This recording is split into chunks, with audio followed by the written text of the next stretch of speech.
we talked about Tom Lynch before, and I think it probably goes without saying that I think if you kick 63 goals from less than 20 games, I think you need to be up there Yeah. in terms of being the best and fairest. But as well, I think Daniel Rioli, Miller, is a guy that we Yeah. haven't talked about. Is a guy that we haven't talked about yet. He finished second in the Jack Dyer medal, and I think that he's had such a remarkable turnaround as a player. You know, he was drafted as a forward. He won a couple of flags as a forward.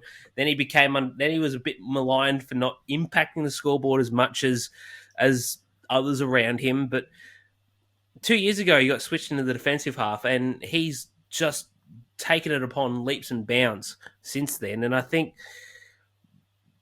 not only has he improved out of sight this year, I think he was All Australian in the All Australian squad Yep. last year.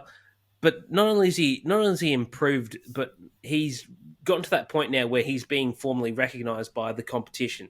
You know, he averaged 20 disposals, he averaged 4.7 marks, he averaged 3.3 rebound 50s per game, and that sort of stuff. That's verging on elite numbers as a rebounding defender. He still kicked 10 goals. Like, I mean, what does that tell you? He still bloody kicked 10 goals from the bloody backline. So that's very good. And yeah, I mean, you've summed it up perfectly, Doc. To put into context, he had 471 total disposals this year. His next previous best was 200 less back in 2017. So he's definitely been really good moving to the backline as a ball user. I think that he was going to be my shout, for MVP. Him and Jaden Short, I think, two guys that just completely underrated. Because when you talk about Richmond, you don't talk about those two guys. You talk about Dusty, you talk about Cochin, you talk about Lynch.